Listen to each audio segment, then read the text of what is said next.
Ron Darling will obviously TBS and all the baseball he does in the postseason. Mets, of course, in the course of the year. And he joins us here. Ron, nice to have you with us as usual. Let's do the Yankees first. Do you think that the Yankees have a big run in them? When I mean big, I mean something like, 42-17, something along 42-20 to make sure they propel themselves in a postseason in 2023. Yeah. What's your take with that first? Yeah, Chris, I think they have that big run in them as soon as number 99 is back in the lineup. I think that's where they'll take off, of course. One of the greatest players in the game. He means more to his team, as we've seen now in the last month or so, than maybe any player in the game on any team. So I think that's when they make their run, and the kind of health that Aaron has coming back will determine how well they play. But yes, I do feel they have a run, and I know it was the Kansas City Royals, but scoring 5 or more runs in each of those games was very important, I think, for that offense. When Judge comes back, he's going to need help as well. And some of the players, like DJ and others, are hitting better. Now you are. Stanton's hit some home runs. Good job there. You expect a Yankee run. All right, now the harder one. What an enigma. I guess the first question about the Mets is if you had to put your finger on their problems for the year. I know chemistry's not right. You can go a lot of different directions. You probably will point to the pitching run. Why are the Mets 7 games under 500 and they were 14-7. So they're actually a lot worse than that in the last whatever it might be. Yeah. What is the issue with the Mets from a bottom line standpoint? Why have they been this disappointing? Well, it's interesting, Chris. I don't think it's one of those things where you can just point and say, boy, this has been the problem or that's been the problem. What has happened to the team is that at different points in the year, different things have been the problem. Maybe starting pitching earlier in the year, kind of the middle relief in the last month of the year.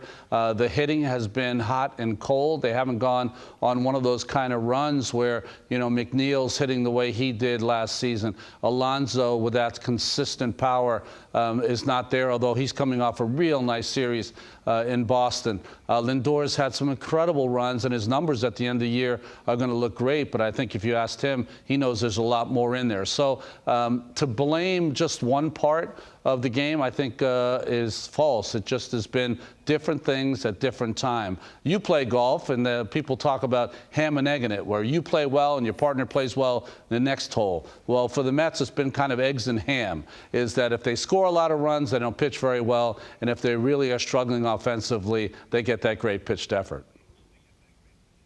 100%. I had a golf match this weekend where I didn't do anything. My partner was great. He had 2 bad holes on 5 and on 15 par 3s, and I parred them both, and we won. That's all you need to know. That's what you mean as far as ham and egg is concerned.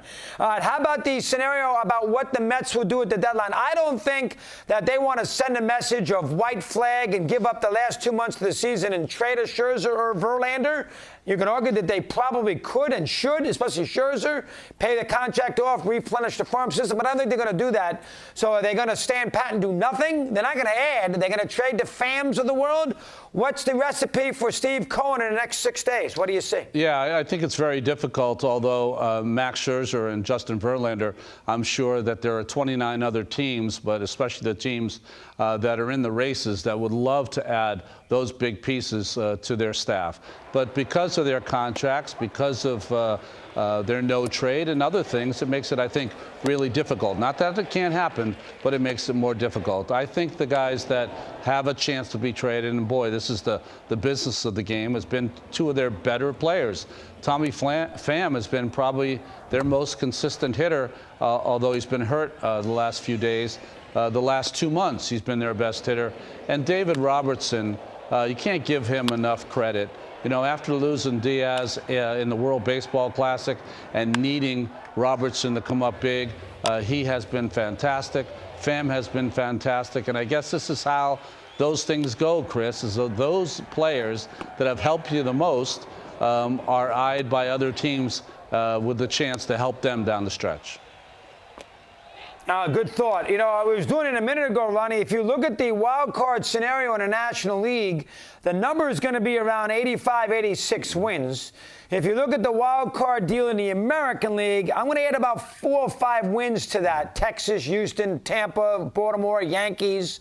And I'm going to say around 90, 91. So I think San Francisco, Arizona, the Reds, or Milwaukee, Miami and Philly, I think if they get to 86 wins, I think they can get in the postseason with the extra 6 teams now. What's your take with that? Let me hear. Yeah, 100%. I think what has happened in the National League, if you look at the teams that are just on the fringe of that wild card race, they have not been able to find that great consistency all year. So they've been playing a little over 500 balls. So that tells you that there's going to be a run in 1 or 2 of those teams, but the run won't take them all the way to 90. It probably takes them in the mid-80s.